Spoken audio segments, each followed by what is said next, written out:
So a lot of people in summer travel who don't normally travel by air or even on long road trips. So summer's different for travel. And I want to tell you a change coming into effect.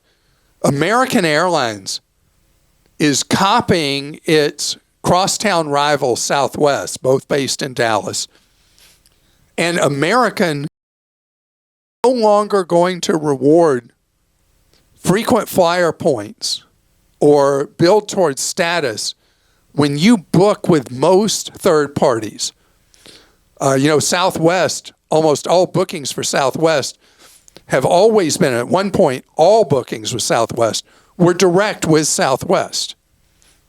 And Southwest.com is where you have to go look to see the fares and all that. They're not on the multi-airline search engines or anything like that. So American is like, wait a minute, why are we giving up all this money to third parties? We want to capture all of it. And so American is going down the path of Southwest, and they're doing something that's more complicated, more difficult. There's going to be a changing array of third parties where you'll be able to book American Airlines tickets and earn AAdvantage miles. And then there'll be most sites where you won't be able to earn AAdvantage miles. But wait, there's more. American is going to not show availability for a lot of their lower fares when you go to a third-party site. You'll only see them at AA.com. Now, will American be able to stick with this? We'll see, because the marketplace will dictate. And American puts stuff out and announces way ahead that they're doing something, hoping that their two full-fare rivals, United and Delta, will follow suit. So far, United and Delta aren't doing either of these big initiatives that American says they're implementing for summer. But odds are things are moving that direction, where travel suppliers more and more are going to only reward you if you book direct. And this is a practice that's become so prominent in the hotel business since all the roll-ups happened and just a small number of hotel companies control almost all the branded hotels in the world. And so now, so often if you're chasing status or chasing some kind of reward or something like that in Marriott or Hilton or Hyatt or International Hotel Group, each of these big hotel conglomerations own as many as 30 different hotel brands under their umbrella. And more, they're only giving the perks that come with the status level or the points that you get for booking if you book direct rather than through third parties. And you just got to know that. The other thing is the hotels have become even more terrible with the junk fees. I mean, they're calling them urban fees, amenities fees. What's the strangest? There was one recently I heard that was just absolutely crazy. But hotels of all shapes, sizes, and descriptions are charging fees. And recently I was booking a limited service hotel. At least I was going to book it because it had a great deal.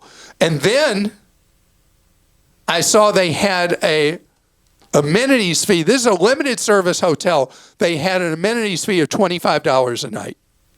What amenities? You go there, you get a bed, you sleep, and you get back on the road, and they're charging $25 for amenities. Is it for air conditioning? Is it for the fact they put clean sheets on the bed? I don't know. But what I did is I didn't book it.